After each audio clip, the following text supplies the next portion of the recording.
Boa tarde.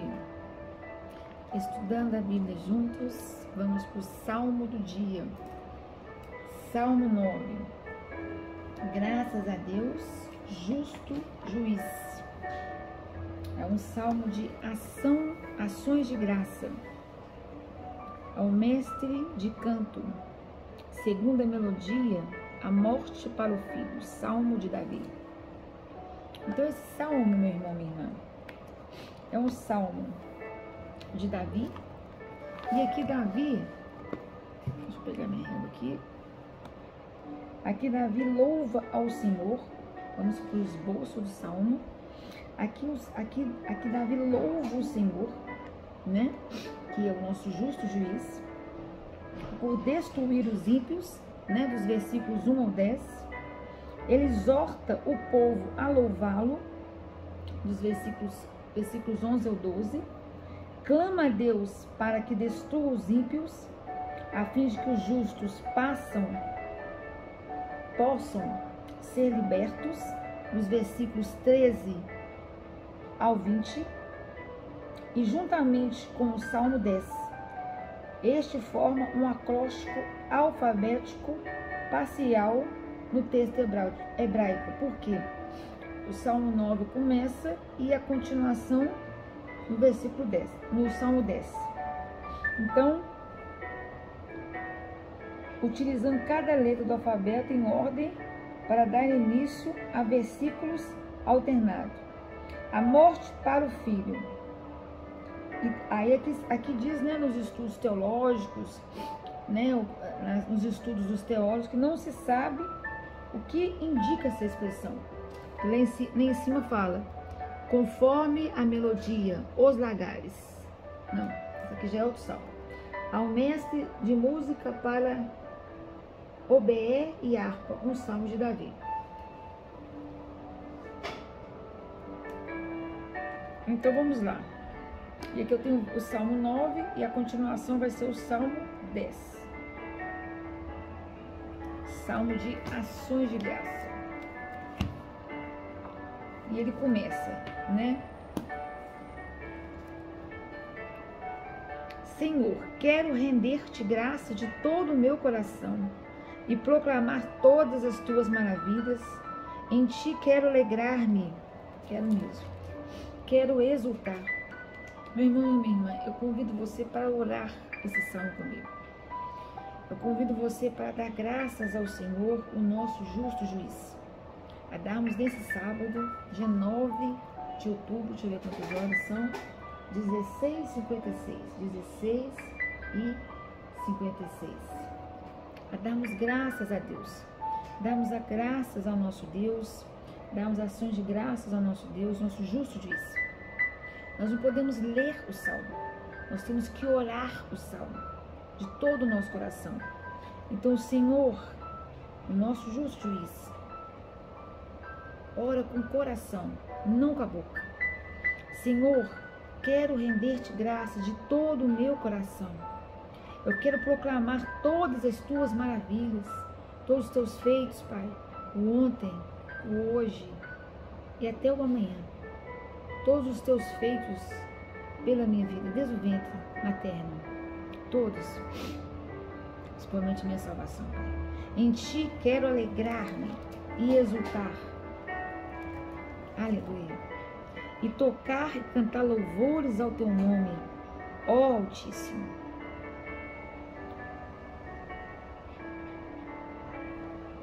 E aí, eu paro aqui um pouquinho. Não, mas vamos orar, depois a gente explica. O salmo é bom, a gente não é igual provérbio, vai estudando não. O salmo é bom de orar no estudo, depois voltar estudando. Meus inimigos retrocedendo, tropeçaram em tua presença e pereceram. Glória a Deus. Pois defendeste o meu direito e a minha demanda. Sentaste em teu trono como justo juiz. Corrigiste as nações, destruíste os ímpios por toda a eternidade,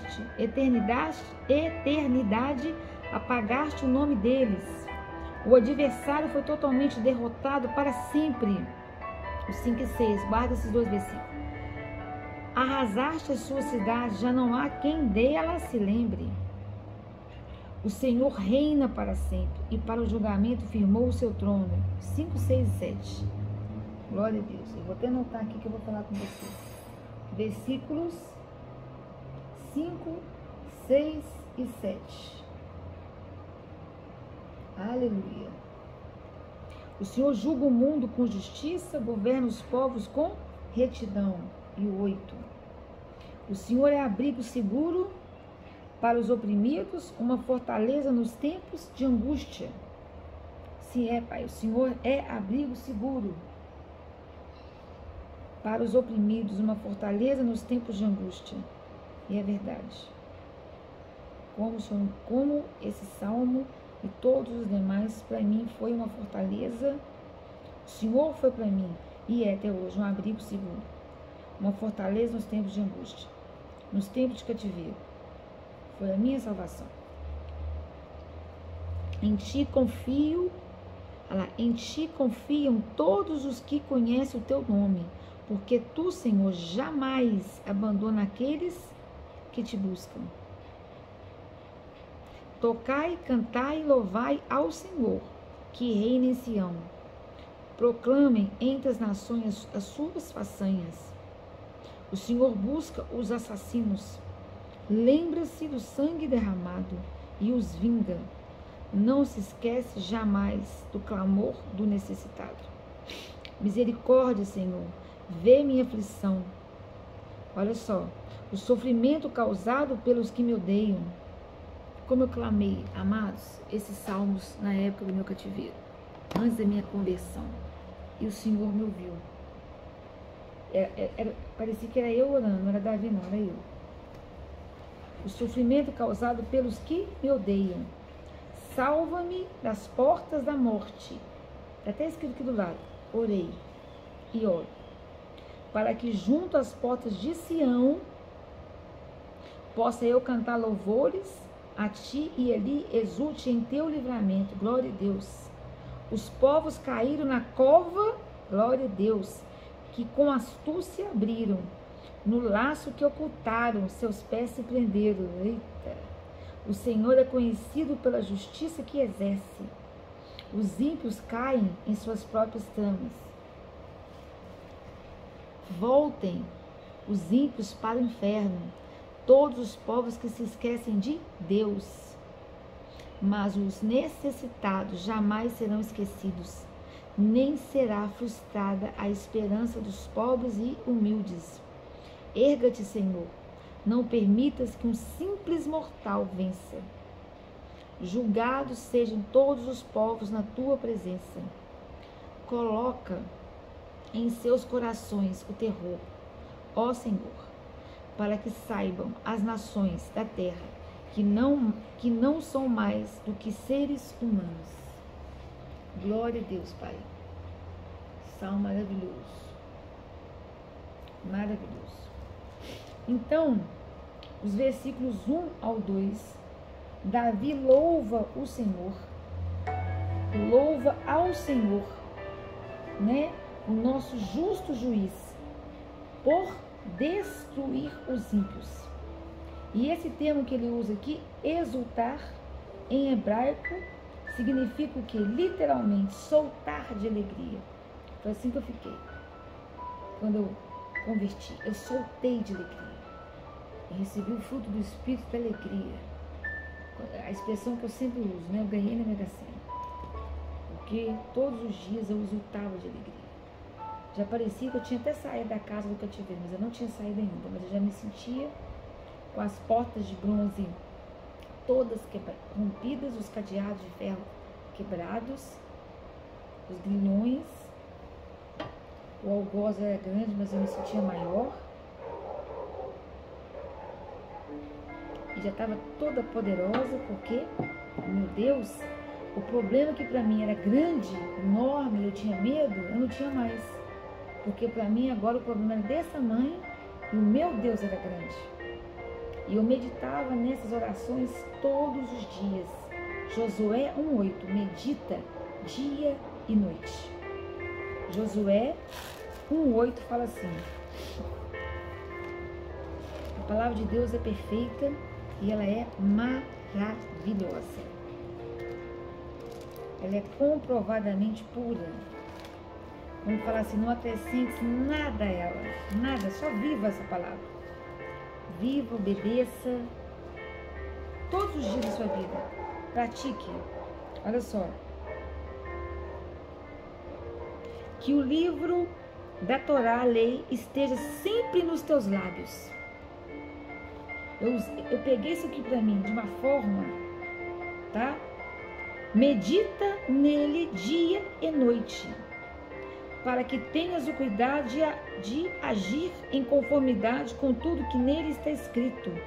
Deste modo serás vitorioso em todas as tuas empreitadas e alcançarás bom êxito. Josué 1:8. Foi assim que foi meu processo de conversão. Meditei. E é o que está aqui. Eu exultava de alegria. Eu soltava de alegria. Eu exultava. E aí, depois continuando aqui,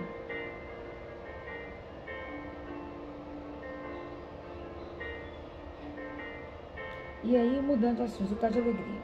E aí outra observação que eu quero fazer sobre esse salmo é o seguinte: o Salmo 9, ele começa, você pode ver que tem as letras em hebraico, né? E aí nesse caso, depois do 9, ele começa no 9 e ele vai continuar no Salmo 10. Então nós vamos ter aqui, graças a Deus, justo juízo, um salmo de ações de graças. E no Salmo 10, a derrubada dos ímpios. Deus ouve a oração do aflito e vence o mal, né? Tanto é que o Salmo 10 começa com uma pausa. Então, o Salmo 9 começa e termina no 10. As 11 primeiras letras hebraicas do alfabeto hebraico, são 22 letras, estão no Salmo 9. E as demais, a 12ª, continua no Salmo 10. Amém? Então vamos continuar. Versículo 3. Versículo 3, agora eu quero falar o versículo 4. Pois defendeste o meu direito e a minha demanda. Sentaste em teu trono como meu justo juiz. Então, o que está dizendo aqui? Então, o Antigo Testamento, ele considera o julgamento divino como já realizado, né, profético, sendo que o dia do Senhor o trará à luz. Então esse tema sempre ele é trazido como, ele é escatológico e ele é frequente nos Salmos. Você vê que a gente usa muito, né?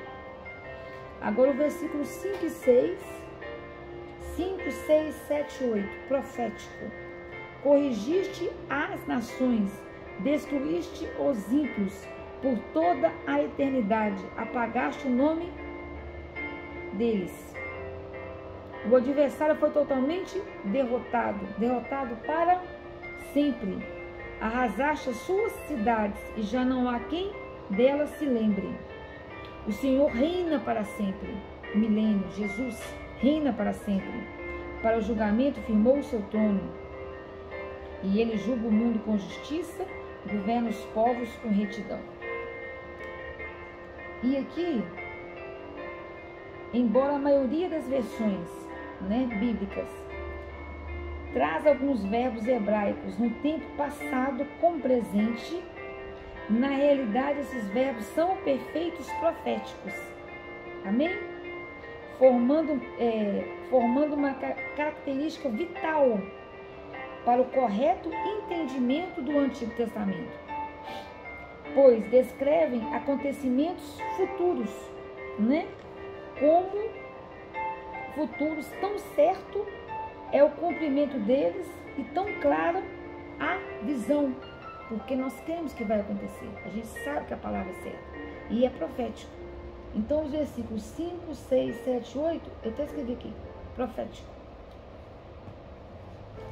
Profético. Aí você vai lá no Novo Testamento, E nós confirmamos todos esses versículos. Versículo 12. Ele busca os assassinos, lembra-se do sangue derramado e os vinga. Não se esquece jamais o clamor do necessitado. Então o que está dizendo aqui? Requer o sangue, vinga o sangue derramado, exigindo pena capital. Gênesis 5, aí eu vou lá em Gênesis 9, dos versículos 5 ao 6. Assim, certamente, aliança de Deus com Noé, certamente pedirei contas do sangue de cada um de vós, pedirei contas de todos os animais e ao homem.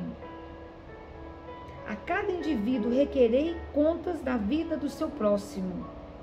Quem derramar o sangue do ser humano, pelo próprio homem, seu sangue será derramado, porquanto a imagem de Deus foi a humanidade criada.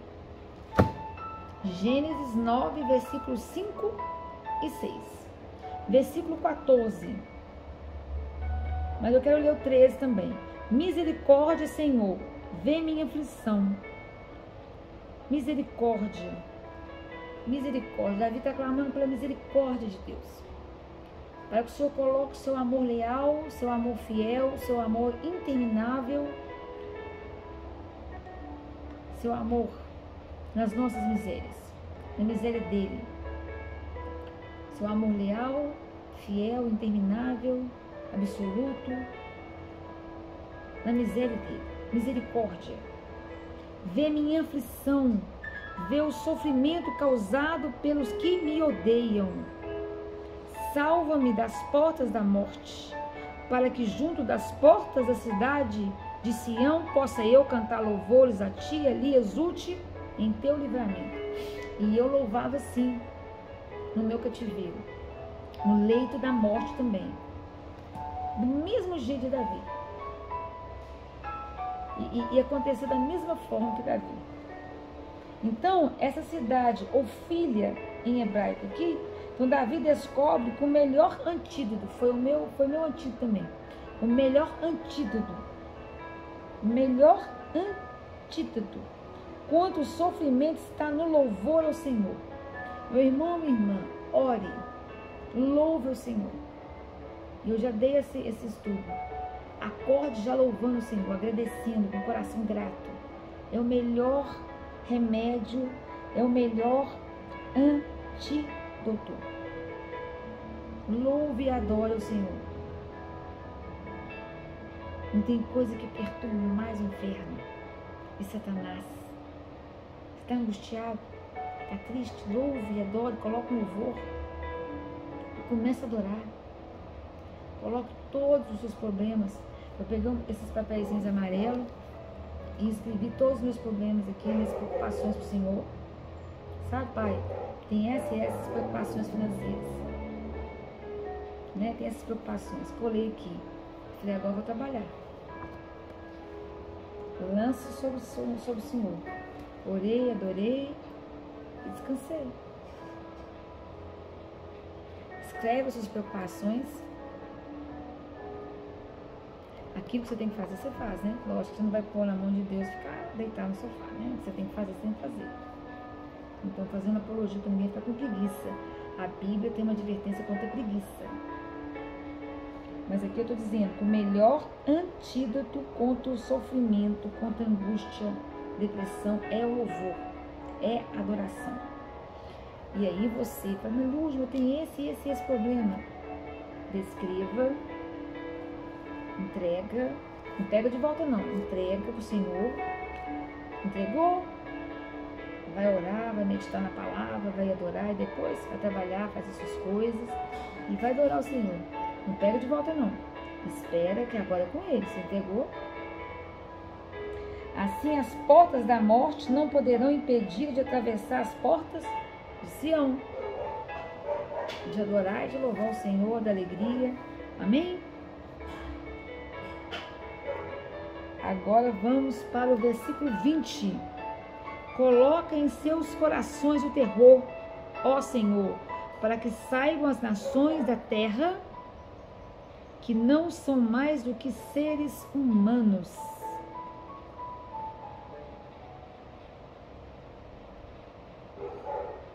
Glória a Deus. Mas antes aqui eu pulei o versículo 17, eu quero falar do versículo 17. Versículo 17. O versículo 17 fala: voltem os ímpios para o inferno, todos os povos que se esquecem de Deus. Ou seja, o que Davi está desejando aqui? Que os perversos, aqueles que pervertem a verdade, né, os ímpios, os infiéis, voltarão para o inferno profético. Eles não apenas partirão ou serão lançados, como traduzido, né, em algumas versões bíblicas, mas retornarão ao estado natural de morte e de atos de morte, maldade. E a palavra aqui, Sheol, como eu já falei, já expliquei, né, significa sepultura, lugar dos mortos, inferno. Sepultura, lugar dos mortos, voltar ao pó, profundezas da morte, né? Tem vários significados. E agora podemos ir para o versículo 20. No versículo 20, coloquem no coração deles o terror, ó Senhor, para que saibam as nações da terra que não passam de meros seres humanos. Aqui é notório como Deus tem permitido o terror entre as nações como mais uma chance, meu irmão, minha irmã, para que o homem observe o produto do seu egoísmo, sua ambição. É necessário que o homem se humilhe, o ser humano se humilhe diante da presença do Senhor. Que o homem venha se reconhecer, eu falo muito isso, a sua pequenez, a sua dependência de Deus. Nós temos que reconhecer isso todo dia, todos os dias. E eu vou lá, se vocês adivinharem onde que eu vou agora, no livro que eu vou, Efésios, todo dia, e peço, lá no capítulo 5, se eu não me engano, 5, vou confirmar agora, e peço para o Espírito Santo criar em mim, é 5, ou é 4, 5, criar em mim a virtude da humildade. Quando fala sujeitando uns aos outros no temor de Cristo, eu falo ao Espírito Santo, cria em mim a virtude da humildade. Reveste-me do teu pleno controle. Reveste-me do teu domínio. O que é isso aqui? Eu aprendi com esse versículo, Efésios 5, 21, que a chave para todos os relacionamentos, todos, de todas as esferas, todas, é a humildade. Todos, marido, mulher, namorado, noivo, amigo, colega, profissional, todos, a chave é a humildade. Nós temos que nos submeter uns aos outros. Mas antes de tudo isso, nós temos que nos submeter ao Espírito Santo. Submeter o nosso coração ao senhorio de Jesus Cristo. Que eu volto para Efésios 3, 18. Submeter o nosso coração ao senhorio de Cristo, submeter ao Espírito Santo e nos submeter uns aos outros. Em Efésios 4, versículo 1 ao 3, o apóstolo Paulo fala: eu suplico, e eu também todo dia, eu suplico, Pai, Espírito Santo, que me ajude a andar do modo digno para com o chamado que eu recebi. Qual que é o chamado? Né? E como que eu tenho que andar? Com toda humildade, com todo amor, com toda mansidão, com toda paciência. Aí, como que fala lá? Com toda paciência, suportando-vos uns aos outros em amor. Que amor é esse? O amor ágape. O amor que Jesus Cristo derramou em meu coração quando eu aceitei Ele, e Ele veio habitar aqui dentro. Procurando cuidadosamente manter a unidade do Espírito no vínculo da paz. Então, isso aí é andar o quê? Na dependência, na submissão, na humildade. E aí eu falo da prepotência, da arrogância. Então, quando esse versículo 20 está aqui assim, coloca esse terror, é Deus fazendo o quê? É Deus dando uma oportunidade para o homem, porque é necessário que o homem se humilhe e reconheça sua pequenez, porque ele precisa, porque é necessário, ele precisa entender que ele tem a necessidade da direção divina em tudo e para tudo. Quando a gente estuda Provérbios, a gente entende isso. A gente precisa praticar a gente precisa viver na prática, na nossa vida diária, praticar na nossa vida diária, a nossa vida espiritual, vivermos em santidade, mas para isso a gente precisa praticar isso aqui. E para isso a gente tem que viver no Espírito, submetendo o Espírito Santo todo dia. Não é fácil. É um trabalhar diário com isso aqui, ó, alimentando isso aqui. Não é fácil. Mas tem que querer, nós temos que querer, né? Então, mas a humanidade, voltando para o versículo 20, a humanidade, em sua arrogância, em sua prepotência, no seu egoísmo, tem se rebelado ainda mais contra Deus e por isso passará por mais aflições, por mais sofrimentos. E isso, queridos, vai entristecendo sobremaneira o coração do nosso Criador, o coração do nosso Deus. Por isso que eu falo com vocês que todos os dias, quando eu oro Efésios, né, lá no capítulo 5, eu falo: Espírito Santo, ajude-me a não te entristecer. Quando eu oro Efésios, capítulo 5, versículo 30. O que entristece o Espírito Santo? É o que sai pela nossa boca e as nossas atitudes. O que sai pela sua boca. A nossa boca tem que ser bênção, manancial de vida. Tem que ser uma boca que edifique o outro. Não destrua. Que não seja uma boca que destrua. E como que tem que ser toda amargura? Aí a palavra fala toda cólera, ira, gritaria, blasfêmia. Sejam eliminados do meio de vós, bem como toda maldade, porque isso entristece o Espírito Santo. Mas pelo contrário, sejam o quê? Bondosos, compassivos uns para com os outros, perdoando uns aos outros da mesma maneira como Deus os perdoou em Cristo. Então, o que entristece o Espírito Santo é o que sai e as nossas atitudes. Amém? Glória a Deus. Ficamos por aqui no nosso estudo do Salmo de hoje. E amanhã a gente dá continuidade a esse estudo com o Salmo 10, que Deus ouve a oração do aflito e vence o mal. Do versículo 1 ao versículo 18. E continua as letras do alfabeto hebraico. Amém? Beijo grande, uma excelente resto de tarde, quase começando a noite. Paz, Senhor Jesus. Beijos divinos nos corações. Paz, Senhor Jesus.